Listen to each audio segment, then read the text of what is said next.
할렐루야. 뭐 이렇게 살다 보면 또 이런 일도 일어납니다. 전쟁으로 따지면 우리 전력의 절반 이상은 지금 이렇습니다. 근데 이런 게 아니라 가치이지만, 그래서 부득이하게 제가 영상 예배로, 코로나에 확진된 가정들은 영상 예배로 드리도록 그렇게 했습니다. 자, 출석을 부르겠습니다. 최인호 집사님, 손을 드세요. 예, 손을 들었습니다. 옥미양, 최비영 집사님, 예, 들었습니다.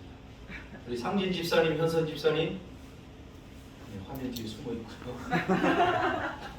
예, 아무튼 다 출석한 걸로 알고 우리 함께 말씀을 나누도록 하겠습니다. 이 말씀 중심에서 십자가의 은혜, 십자가의 참여, 그 신비로운 은혜에 대하여라는 제목으로 하나님 말씀 전하겠습니다. 예수님을 내 인생의 주인으로 영접한 사람들은 모두 십자가에 참여한 사람들입니다. 그러므로 우리는 구원받기 위한 삶이 아니라 주님의 값없는 은혜로 우리에게 주어진 구원을 누리고 구원을 선포하는 삶을 살아가는 사람들입니다. 그러므로 우리 앞에 당면한 과제는 구원을 누리느냐 아니면 구원의 무게에 눌려 사느냐의 문제가 되는 것입니다. 복음을 올바로 이해하지 못하면 하나님의 말씀이 율법이 되어 우리를 누르게 되어 있습니다. 자유함 없는 삶을 살게 됩니다. 그것을 해결해 준 것이 바로 십자가인 것이죠. 지금까지 2번에 걸쳐 다룬 설교의 내용은 우리는 결국 이미 십자가에 참여한 자들이라는 사실입니다.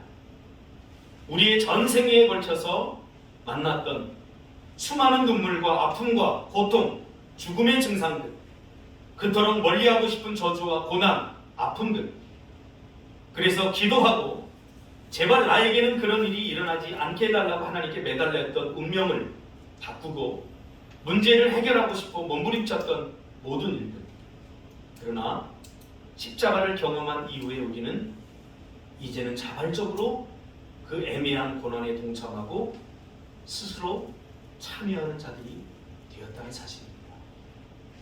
십자가를 경험하고 나면 우리가 그토록 멀리하고 싶었던 아픔과 고난들, 그것들을 오히려 그 고난 속으로 우리가 뛰어들게 되어 있다고 제자들이 그걸 보여주지 않았습니까? 요셉을 통해서 우리는 살펴보았습니다. 이것이 은혜를 경험한 자들의 신앙적 태도입니다. 자발적 참여, 모진 고난과 이해할 수 없는 고난, 애매한 아픔 속에서, 때로는 피가 거꾸로 솟는 억울함 속에서 요셉이 물었던 것은 왜 하필이면 하나님 나에게 이런 고통이, 왜 하필이면 왜 나에게 이런 아픔이 라고 하는 불평과 원망 섞인 저항이 아니라, 분노가 아니라 하나님의 뜻이었습니다. 하나님의 계획이었습니다. 창세기 45장 5절에 보니까 당신이 나를 이곳에 팔았다고 해서 근심하지 마소서, 한탄하지 마소서, 하나님이 생명을 구원하시려고 나를 당신들보다 먼저 보내셨나이다. 어떻게 이런 고백을 할 수 있지요? 이렇게 억울하고 이렇게 고통을 주었던 그 형들을 향해서 요셉은 그들을 원망하고 불평한 것이 아니라 이렇게 고백하고 있습니다. 7절에 보면 하나님이 큰 구원으로 당신의 생명을 보존하고 당신들의 후손을 세상에 두시려고 나를 당신들보다 먼저 보내셨나이다. 이 창세기 45장을 읽다가 저는 먼저라는 말에 큰 은혜를 받았습니다. 먼저 보냈다. 하나님께서 먼저 보냈다는 거예요. 어떻게 해요? 이해할 수 없는 방식으로 버림받는 것 같이 억울한 일을 당하면서까지, 이 먼저라는 말에는 이게 다 담겨져 있습니다. 이 말은 희생과 억울한 일, 아픔과 애매한 고난을 말합니다. 먼저 십자가에 자발적으로 참여한 요셉의 참여가 있었기에 구원이 가능해졌다는 사실입니다. 하나님의 이해할 수 없는 계획, 억울한 고난, 애매한 아픔들, 그것을 하나님의 계획임을 알고 믿음으로 받아들였던 요셉의 자발적인 참여, 이것이 이루어진 구원이라는 사실이죠. 그러므로 요셉은 이미 십자가를 경험한 사람이었습니다. 그런데 이 십자가에 하나님은 우리를 참여하라고 설득하시거나 강제로 참여시키지 않는다는 사실입니다. 이것이 신비입니다. 하나님은 가장 선하고 좋은 방법들로 이 십자가 참여를 호소하고 계십니다. 호소하고 계시는 것이, 너희들 이렇게 안 하면 내가 혼낼 거야, 너희들 잘못될 거야, 그렇게 윽박지르지 않는다는 사실이에요. 그러므로 우리는 날마다 이미 참여한 십자가의 은혜를 누리려면 우리는 날마다 순간순간 이 십자가를 선택해야 돼요. 자신의 육신의 욕망과 자아의 지배 속으로 들어갈 것인가, 아니면 십자가의 은혜 속으로 들어갈 것인가. 십자가의 능력은 죽음의 능력이라고 했습니다. 우리가 죽음을 이길 수 있는 길은, 이 죽음이라고 말하는 것은 죽음이 주는 모든 증상들을 다 포함하는 것입니다. 이 십자가에 참여하는 일밖에 없습니다. 내 안에 또 버티고 있는 이 자기 중심적인 삶, 절제되지 않는 자기 욕망과 욕심들, 이것이 전쟁을 일으키고 수많은 사람들을 고통의 나락으로 떨어뜨리게 한 것 아닙니까? 지금도 우크라이나에 러시아가 침공을 해서 수많은 아까운 생명들이 죽어가고 있습니다. 이거 어떻게 해석해야 됩니까? 한 사람의 절제되지 않은 욕망, 욕심이 바로 이런 결과를 만들어야 됩니다. 터키의 중재안을 제안하면서 뭐라고 그랬어요? 내 체면 좀 살려라. 도대체 말이 됩니까? 자기 체면을 세우기 위해서 수많은 생명들을 마치 파리 막 목숨보다 못하게 죽여버리고 있습니다. 여러분, 이것이 죄성이고 죄악입니다. 그런데 놀라운 것이 뭔지 압니까? 여러분과 제 안에 이것이 다 들어있다는 사실이에요. 이 자아의 욕망들, 욕심들, 자기 체면 때문에, 자기 체면 살리려고 다른 사람을 고통과 죽음 가운데 몰아내면서도 아무렇지도 않게 생각하는 이런 일들을 버리고 있다. 그 죄성이 저와 여러분 안에 다 존재하고 있다는 사실이에요. 이 죄성은 어떤 사람의 힘으로 제어하거나 해결하는 것이 불가능합니다. 욕심을 가져서는 안 돼. 욕망을 제어해. 아무리 해도 내 의지로는 제어할 수 없는 부분입니다. 그래서 십자가가 필요한 겁니다. 우리 인간에게는 죽음과 죽음이 주는 증상들, 외로움, 근심, 걱정, 염려 등의 온갖 고통을 해결할 수 있는 능력이나 힘이 내 안에 없다는 사실입니다. 오직 우리에게 주어진 것은 해결이 아니라 해결밖에 없습니다.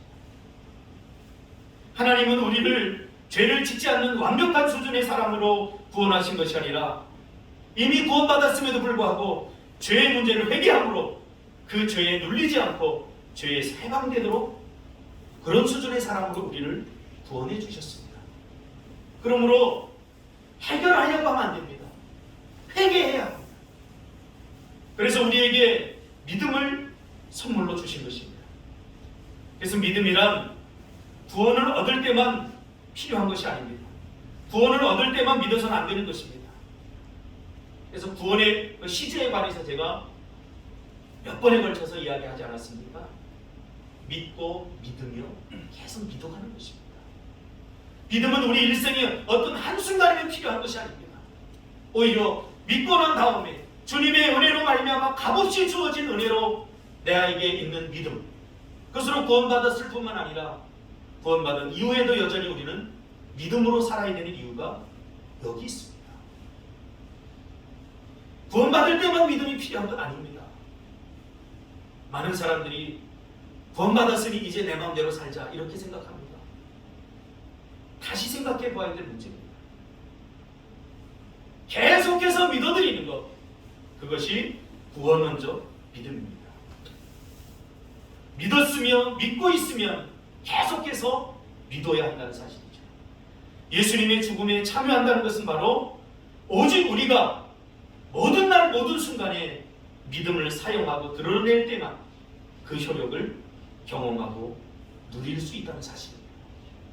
그래서 구원받았음에도 불구하고 주님은 계속해서 우리에게 믿음을 요구하고 계시는 것입니다. 이미 우리 안에 믿음이 있습니다. 여러분 믿음 없는 척 하지 마세요. 제가 날마다 얘기하잖아요. 믿음이 없어서 거짓말하지 마세요.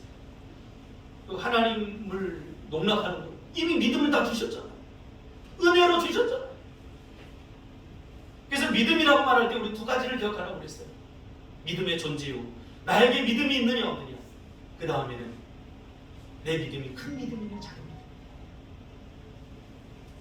많은 사람들이 이 참여함에 대해서 오해를 하는 부분이 있습니다. 십자가에 참여한다는 것은 우리를 억누르고 우리의 자유를 빼앗고 고통과 아픔, 억울함과 기쁨과 행복과는 거리가 멀다고 생각합니다. 신앙생활을 우리가 그런 식으로 받아들여요. 참 힘들다. 뭘 자꾸 하려고 하니까. 그러나 그렇지 않습니다. 오히려 그 반대입니다. 왜냐하면 십자가는 죽음을 죽이는 과정이기 때문입니다.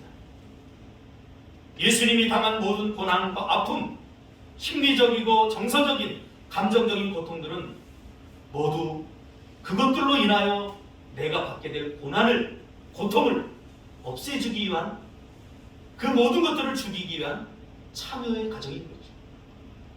그러니까 예수님이 요셉처럼 먼저 오셔서 죽여버린 거예요. 왜? 이 옛 자아로 말미암아 내 안에 남아있는 이 감정의 기능들, 이 정서적인 기능, 심리적인 기능들 뿐만 아니라 우리의 모든 관계적인 것들 얼마나 우리를 더 고통스럽게 하는지 알잖아요. 그 옛 자아로 사는 것은 더 이상 희망이 없어요. 우리 첫날 가시나무 새를 여러분 들었잖아요. 움직일수록 바람이 불수록 서로 찌르고 고통만 더할 뿐이에요. 이 모든 것들이 죽지 않으면 우리는 더 이상 행복할 수 없죠. 그래서 예수님께서 요셉처럼 먼저 오신 거예요. 왜요? 죽이기 위해서. 이런 것들이 더 이상 우리에게 영향을 미치지 못하도록 하기 위해서. 그래서 예수님께서 참여하신 겁니다. 죽음에 참여하신 겁니다.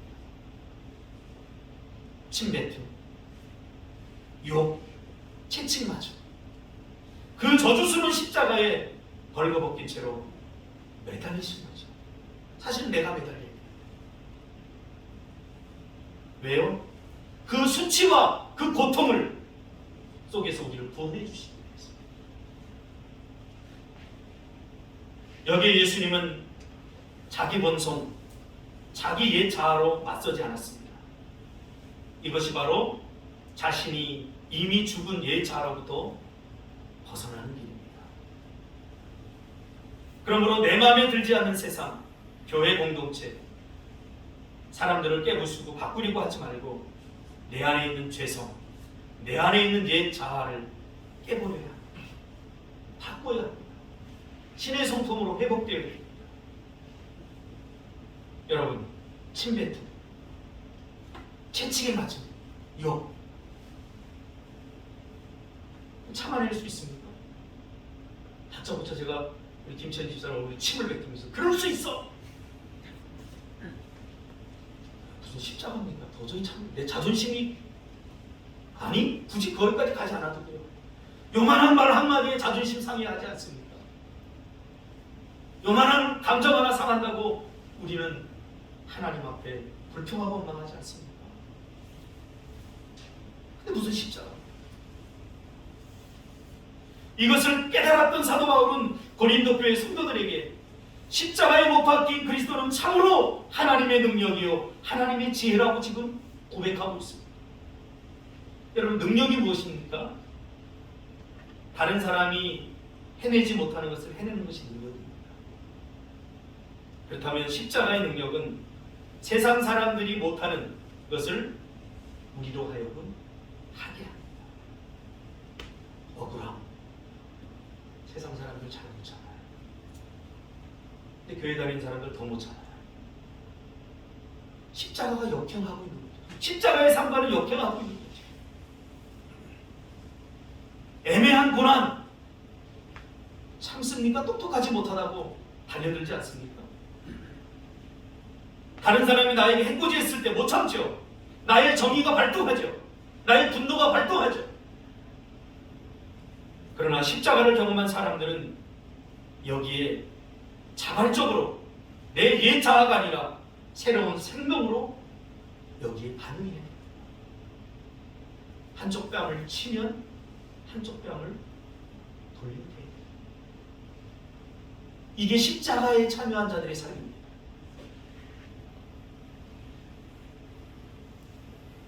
다른 사람들이 나를 마음대로 하도록 내버려 두는 거 쉽지 않습니다. 나를 방어해야 되고 나를 지켜야 됩니다.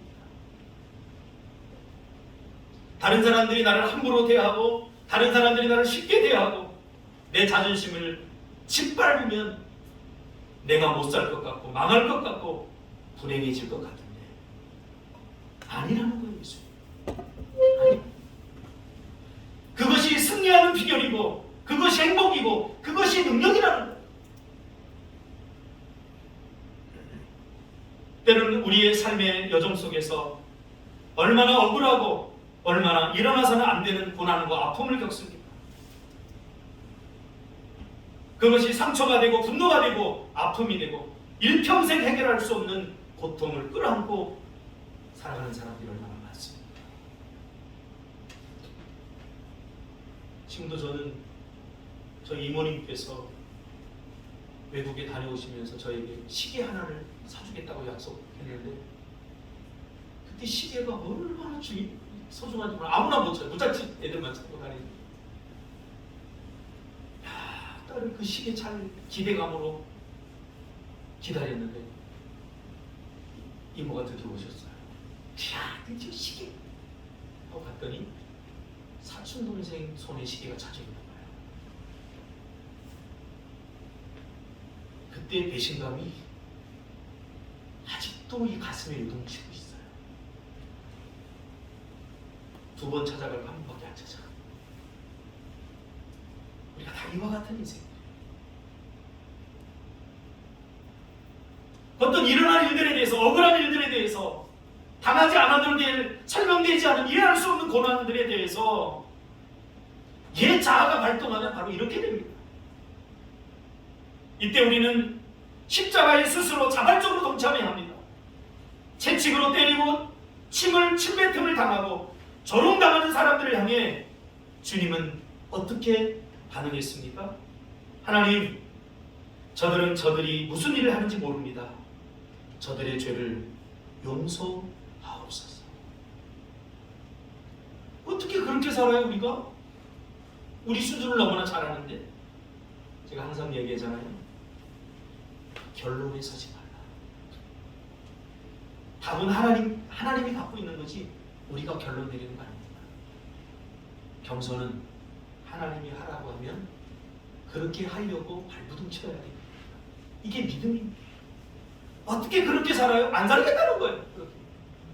내가 받은 게 얼마나 고통스러운데 내가 얼마나 억울한데 내가 갚아야지. 어떻게 그렇게 살아요? 아니라는 거예요. 내 옛 자아가 발동하는 그대로 행동하면 우리는 결국 불행해질 수밖에 없다는 거예요. 다시 고통과 아픔이 반복될 수밖에 없다는 거예요. 끊어내야 됩니다. 이것은 누가 해주지 않습니다. 용서? 누가 해주지 않습니다. 내가 해야 되는 거예요. 하나님 용서하겠습니다. 내가 해야 되는 거예요. 그러면 하나님께서 나머지는 책임져 주시고. 그래서 이 십자가에 참여함이라고 하는 것은 자발적으로 내가 동참해야 돼요. 억지로 하는 것이 아니라 자발적으로. 그를 용서하려면 얼마나 가슴이 아픕니까? 상담을 하면서 참 힘든 것 중에 하나가 뭐냐면 그의 아픔에 직면하게 하는 일입니다. 그가 받은 상처에 직면하게 하는 일입니다.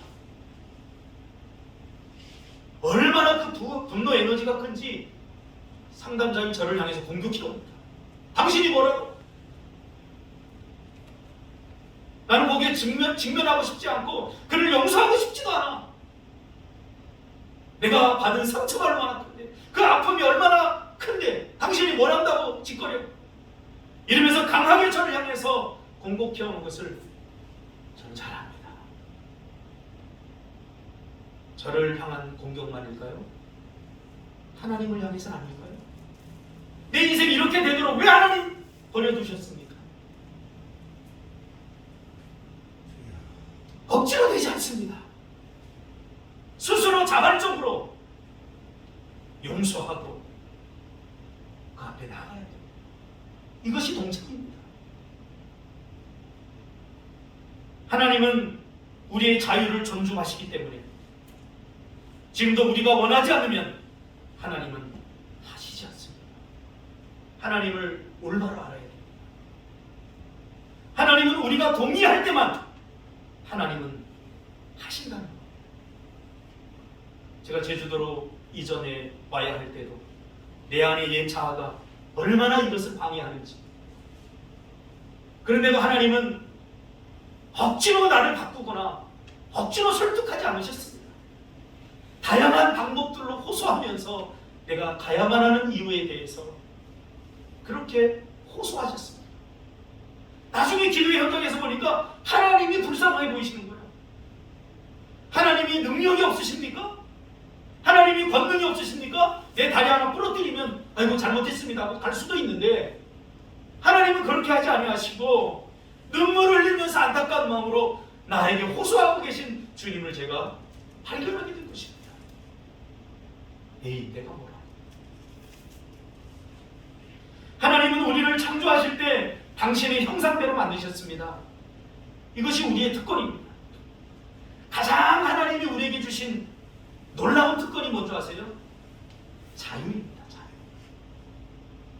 이 자유는 신의 영역입니다. 피조물인 우리 인간은 모든 것에 제한을 받을 수밖에 없습니다.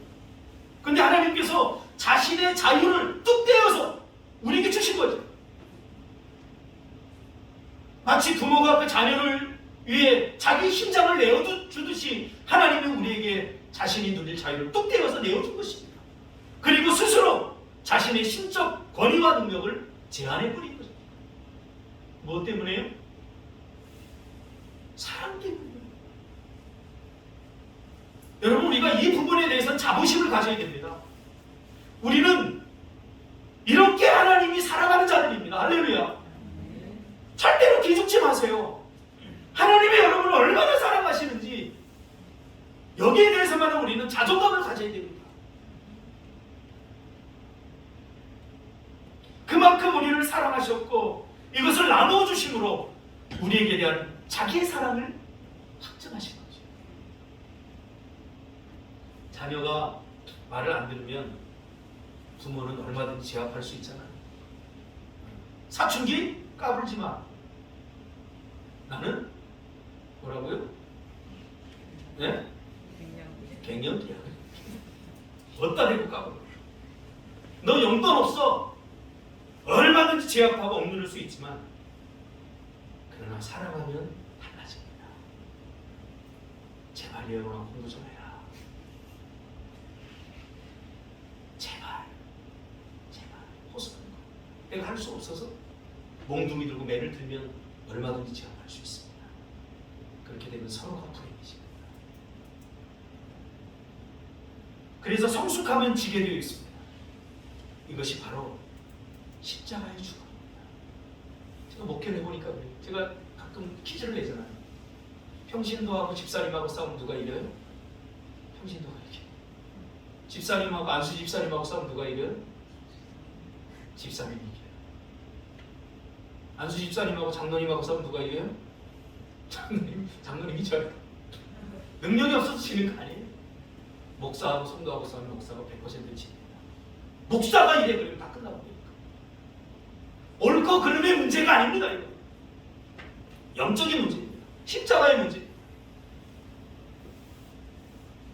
사랑하니까 지게 되어 있고 성숙하면 지게 되어 있습니다. 왜요? 우리는 바로 십자가의 죽음을 경험한 사람들 아닙니까? 그런데 여러분 여기에 희망이 있고 여기에 신비가 있습니다. 설명할 수 없지만 내가 죽으면 다시 살아나요. 내가 졌는데 내가 이긴 자리에 서게 돼요. 내가 다 나눠줬는데 내 국가는 가득 차게 돼요. 망할 것 같은데 절대 안 망해요. 다 잃었는데 상상할 수 없을 만큼 헤아릴 수 없는 은혜로 채워져요. 여러분, 이게 십자가의 신비입니다. 신비는 뭐죠? 지금 내가 누리고 있는데 설명되지 않는 부분이에요. 그래서 우리는 기꺼이 져줘야 돼요. 기꺼이 나눠야 돼요. 왜? 십자가를 경험한 사람이니까. 우리가 어떻게 될지 잘 아는 사람들 아닙니까? 예수님이 먼저 그것을 보여주지 않았습니까? 세상의 논리를 깨고 이성의 추적을 보기 좋게 따돌리죠. 이것이 요셉에게 일어났고 예수님에게 일어났고 앞으로 십자가에 참여한 저와 여러분에게 일어나고 있고 일어나야 될 일인 것이지. 예수님은 이 십자가의 신비한 원리를 이렇게 고백하고 있습니다. 요한복음 10장 17절 18절에서 현대인의 성경으로 쉽게 이해하기 쉽게 제가 읽어드리겠습니다. 아버지께서 나를 사랑하시는 이유는 내가 생명을 다시 얻으려고 내 생명을 기꺼이 버리기 때문입니다. 이 생명을 내게서 빼앗아갈 자는 없지만 그러나 내가 스스로 버립니다. 이게 십자가의 자발적 참여. 십자가의 자발적으로 참여한 사람들은 그래서 속아주죠. 몰라서 속는 게 아니에요. 속아주지. 우리 집사람이 첫째 딸이 인천에 있는데 지금 뭐 학원에 다니고 있어요. 그래서 이제 엄카를 써요. 엄카. 띠리릭 날아올 때마다 전화를 걸어요. 야, 내 용돈 붙여줬는데 너 왜 엄카를 또 쓰냐? 용돈을 붙여줬으면 자기 용돈을 써야 되잖아요. 근데 꼭 엄카를 써요. 5,000원, 6,000원짜리 거. 그때마다 제가 제지를 해요. 여보, 당신도 살아봤잖아. 이럴 때 좀 삥땅 치는 기분도 느껴보고, 이럴 때 좀 내게 아니라 엄카를 쓰는 좀 기분 좀 느끼게 좀 놔둬. 안 돼. 안 돼. 알아요. 알지만 참아주는 거죠. 속아주는 거죠. 십자가에 참여한 자들이 이 십자가의 신비한 승리의 원리는 우발적인 것이 아닙니다. 하나님의 철저한 계획이요 선인 것입니다. 하나님이 생각하고 또 생각해서 승리의 원리를 우리에게 주신 거예요. 이게 뭡니까? 십자가의 참여예요. 져라, 죽어라, 기꺼이 속아라, 나눠줘라. 이게 행복의 원리입니다.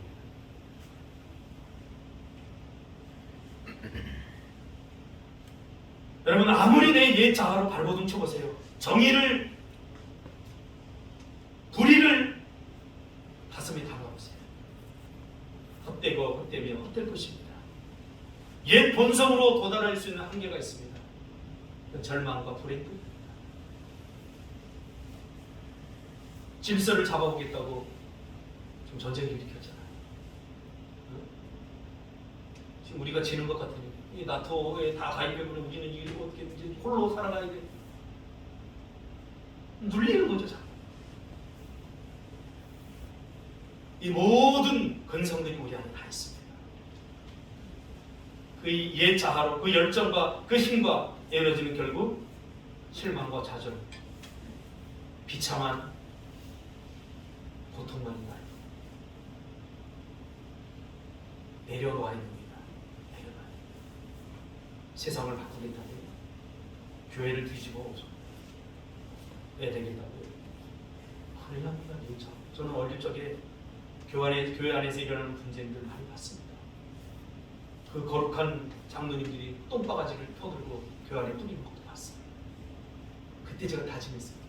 나는 절대 교회 다니지 않겠다. 서로 멱살 잡고 싸우는 것도 봤습니다. 성가대 하다가 머리 구덩이 잡고 싸우는 권사님들도 봤습니다.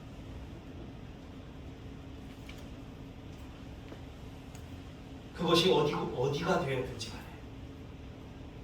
십자가에 참여하지 않으면 그 일들이 우리 안에서도 다 일어나는 일입니다. 내가 이미 십자가에서 죽었다는 사실을 기억해야 됩니다. 매 순간 인식하고 자발적으로 십자가에 참여하시기 바랍니다. 다른 집사님이 나보다 더 잘 돼서 배가 아픕니까? 나보다 기도도 더 안 하고 나보다 헌신도 안 하는데 더 잘 되는 거 보면서 배 아픕니까? 그때 우리 십자가에 참여해야 됩니다. 그래, 저렇게 기도 안 하는데도 잘 되게 하신 하나님께 감사하시길 바랍니다. 할렐루야. 여기에 성수가 있어요. 그러니까 목회를 해보면 이걸 깨달아요. 이 목회를 해보니까요, 모든 성도들이 다 잘 됐으면 좋겠어요. 기도를 하든 기도를 안 하든 조금 미숙할 때는요, 기도 잘하는 성도 잘 됐으면 좋겠다. 교회 예배 잘 드리는 성도 잘 됐으면 좋겠다. 제가 그렇게 생각했던 적도 있어요.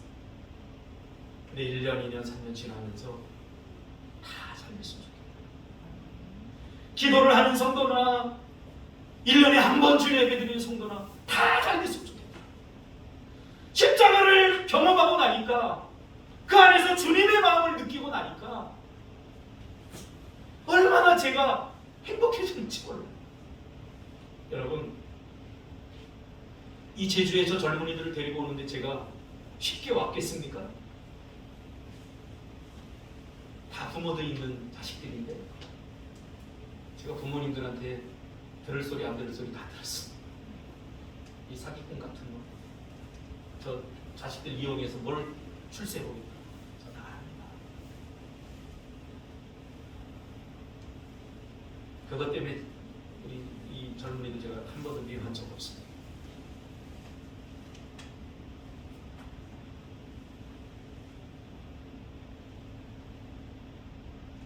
십자가, 그 십자가에 보면 참여한 자들이, 그것도 알아요. 자녀들이 잘 되고 나면, 와, 저는 저의 공은 다 없어진 거예요. 제 공 바라고 하는 거 절대 아닙니다. 그거 바라고 했으면 제가 시작도 안 했을 것입니다. 청소년 사역이 평생이 그랬어요. 그 어려움에 처해 있는 아이들을 회복시켜서 학교로 돌려보내면 제가 전화를 했는데 전화를 안 받아요. 나중에 들리는 소문이 우리 아이의 이 부끄러운 과거가 드러나지 않았으면 좋겠다. 그러니까 아는 척 하지 마라. 앞으로 전화하지 마라. 그 전화를 받으니까요, 이 안에서 뭐가 올라오고요. 내가 어떻게 도왔는데, 내가 그걸 해서 얼마나 많이 희생했는데, 도대체 어떻게 사람이 저럴 수가 있지? 거기에 제가 상처를 받았으면요, 저는 제가 여기 있지 않습니다. 이게 십자가의 길입니다. 이게 십자가의 참여입니다. 공은 하나도 없어요. 오해 다 받아야 돼요. 오해 다 받으시기 바랍니다. 할렐루야. 오해 안 받으려고 요리 빠지고 저리 빠지고 하면 주의 일을 아무것도 못합니다. 제가 우리 이 젊은 친구들 데리고 제주에 선교 오고 미얀마 땅에 가니까 저희 장인어른이 지 살 것도 없는 놈이 저러고 돌아다닌다고 우리 장모님한테, 우리 장모님이 돌아가시고 난 다음에 이야기하는 거. 그랬대요. 에이, 잘 돌아가셨어요. 최근에 가셨어요. 우리의 육은 무익합니다. 요한복음 6장 33절, 육은 무익합니다. 로마서 6장 6절, 우리의 옛사람이 이 예수와 함께 십자가에 못 박힌 겁니다. 못 박혔습니다. 자꾸 내 옛 자아로 삶의 원리들을 작동시키지 않기를 원합니다. 십자가의 원리가 작동되기를 원합니다. 미운 사람 있습니까? 더 많이 사랑해 주시기 바랍니다. 제가 경험했어요. 진짜로 경험했어요. 미운 사람 내가 더 많이 사랑하니까 그 사랑이 나에게 갑절로 다가오더라고. 할렐루야. 믿죠? 미운데 어떻게 사랑해요? 이 미움을 해결하는 일은 더 많이 사랑하는 일밖에 없습니다. 사랑이 안 됩니까? 그래서 더 많은 사랑이 필요한 거죠. 더 많은 사랑이 필요한 거예요. 별 오해를 다 받습니다. 그래요. 우리 태환 집사님 주일학교 이렇게 하잖아요. 근데 사실 우리 교회가 뭐 재정이 넉넉지 않으니까 성경학교 하려고 부장 집사가 그 와이프하고 둘이 블로그 해가면서 10,000원, 20,000원, 30,000원 모아서 몇십만 원 모아서 성경학교를 지었어요. 목사님 성경학교 출연했는데 재정 좀 부탁하면 그러면 되잖아요. 다른 일 같은 뻔히 아니까 그렇게 해서 치르더라고요. 오해받을 수 있겠죠. 그래요. 저 그 돈 다 모아서 서울에 빌딩 한 5채 샀습니다. 갈라디아서 5장 24절 그리스도 예수의 사람들은 육체와 함께 그 정욕과 욕심을 십자가에 못 박았느냐. 여기에 세상을 넉넉히 이기는 신비하고 이해할 수 없는 신비한 비밀이 숨어 있습니다. 믿음으로 누리시기 바랍니다. 우리는 절대로 망하지 않고 절대로 지지 않습니다. 그러나 이기기 위해서 져야 됩니다. 살기 위해서 죽어야 됩니다. 얻기 위해서 버려야 됩니다. 누리기 위해서 나눠야 됩니다. 정말 변하지 않는 애가 있었어요. 얼마나 뻔뻔한지. 그래서 내가 어느 날 붙들고 그냥 물었어. 미안하다 그랬었지. 내 본성으로는 불가능해요. 미안하다. 왜 내가 잘못한 게 없는데 내가 왜 미안하다. 근데 기도하는데 하나님이 그냥 잘못했다 미안하다고 하래요. 그 아이한테. 너무 억울한 거예요. 못하겠다고 하나님이. 얼마나 힘든지. 제가 불러다 놓고 있어요. 미안해 새끼야. 미안하다고는 뭐 내가 못하겠더라고. 진짜로. 야, 미안해 새끼야 내가 그러니까 개둥에서 눈물을 납니다. 막 흐느껴. 그러니까 우는데 그냥 우는 게 아니라 이게 진짜 우는 거예요. 막 흐느끼면서. 그러니까 부모에 대한 원망을 나한테 다 풀었던 거예요. 그러면서 자기는 한 번도 미안하다는 소리 들어본 적이 없대. 어른들한테. 지금 처음 듣는데요. 어른도 미안하다는 소리 들으니까 갑자기 눈물이 나. 오해 받으세요.